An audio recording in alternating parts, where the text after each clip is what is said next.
Bonjour et bienvenue sur le Rage TV. Aujourd'hui, nous allons tenter de vous résumer l'épisode 1 de Catalina saison 4. Dans son nouveau laboratoire, Titi souhaite expérimenter une nouvelle drogue, le XY-4. Pour cela, Pila, la laborantine, a fait venir une droguée qui va servir de cobaye. Quand il avale la pilule, les effets ne tardent pas à apparaître. Ses veines deviennent bleues, il devient agressif et il est doté d'une force surhumaine. Titi et son garde de corps tirent sur lui, mais il se relève et brise en deux une table. Tous sont effrayés et l'homme finit par s'échapper.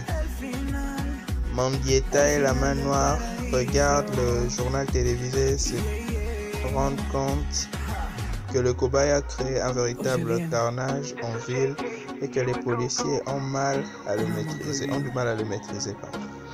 La main noire est ravie et compte dominer le monde avec sa nouvelle drogue.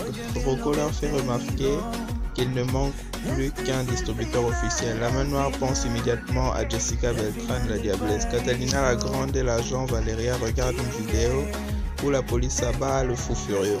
Le rapport d'autopsie relève qu'il a fait une overdose à un médicament contre la grippe. Catalina et Valeria ne sont pas convaincus et pensent qu'il y a plus que ça. Valeria décide de s'occuper de cette affaire. Avant de partir, elle confie à Catalina qu'elle pense que c'est lui qui est responsable de tout cela. C'est Aurelio, le Titi. Diana annonce à Titi que Villa arrive demain car il est très intéressé par les effets de la nouvelle drogue, mais Titi refuse de visiter le laboratoire. Diana lui rappelle alors que Villa possède 50% du business. Titi rétorque que la main noire possède l'autre moitié et refuse que Villa ait accès au laboratoire. Jessica apprend à Catalina qu'elle pense que Titi est à la tête d'un nouveau cartel de jeunes filles nommées les Babi. Catalina se moque du nom qu'elle trouve pathétique. Quand Valeria part, Catalina dit à Natalia que cela fait 2 ans qu'elle travaille avec Valeria et qu'elle est toujours au traquet. Bien que Natalia trouve cette Valeria louche, Catalina ajoute qu'elle est très heureuse que Paola et Vanessa travaillent pour la DEA. Mariana pense qu'il ne faut pas faire confiance à Jessica. Quand Jessica arrive, elle leur apprend que Catalina connaît l'existence de la nouvelle drogue, vu qu'ils ont laissé le cobaye s'échapper. Elle demande à Titi qui a falsifié le rapport d'autopsie et précise qu'elle est en charge de l'enquête. Mariana lui apprend que Villa arrive demain. Jessica répond qu'elle a hâte de connaître ce Villa. Diana précise qu'il a déjà une gonzesse.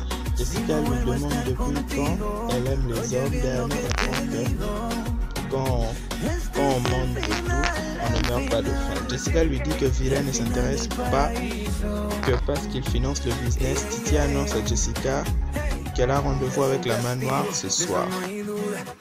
Rocco apprend à la main noire que Catalina, la directrice de la DEA, est une ancienne prostituée qui est sortie avec des grands narcotrafiquants comme Titi. Moron et Cardona fils sortent de prison et la main noire demande à Rocco d'aller les interroger afin d'en apprendre plus sur Catalina pour la mettre à genoux le moment venu. Catalina apprend à Vanessa et Paola qu'un nouveau cartel s'est vengé de Titi. Catalina leur dit qu'elle n'a toujours pas d'informations concernant Jessica depuis l'attentat il y a 2 ans. Jessica rencontre la main noire et lui apprend que c'est lui qui a facilité son entrée à la DEA. Quand elle lui demande son nom, il dit s'appeler la main noire tout simplement. Jessica lui demande alors pourquoi il a aidé à infiltrer la DEA. L'homme répond qu'il sait qu'elle veut en finir avec Catalina Santana et il veut l'aider à atteindre son but.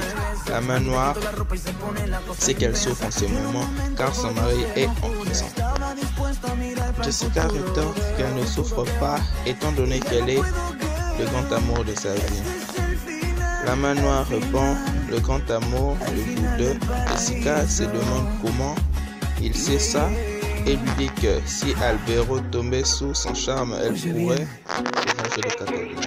Un agent est chargé d'informer Catalina sur la composition du cartel de Baby.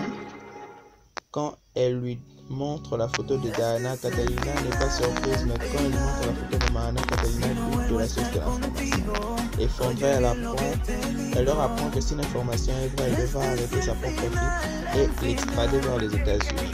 La main noire voudrait que Jessica l'aide avec Alfonso, un candidat à la présidentielle. L'homme viendrait de subir 2 déceptions amoureuses.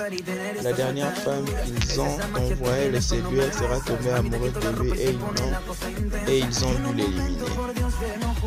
Il voudrait que Jessica arrive dans la vie de cet homme telle une héroïne et précise qu'elle ne souhaite pas que ce candidat gagne les élections. Pour cela, il voudrait le faire passer pour un voleur ou glisser dans sa poche une pilule de XY-4 heures juste avant son discours. Un agent informe Catalina qu'ils ont localisé les femmes du cartel de Babies.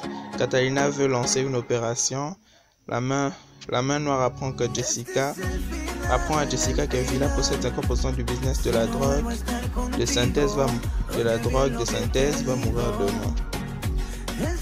Pour convaincre Jessica, il lui raconte que Villa est responsable de l'attentat qui lui a coûté son visage. Ce n'est pas tout.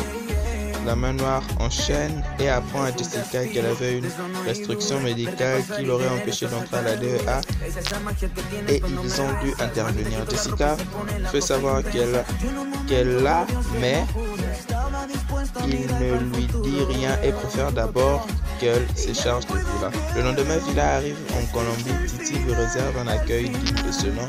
Jessica se présente comme Valeria Montes à la maison d'arrêt de Pereira. Santiago explique à Arturo, son condétenu, qu'il a une femme qu'il ne voit pas depuis 2 ans car elle pense qu'il est un assassin et qu'il est gay.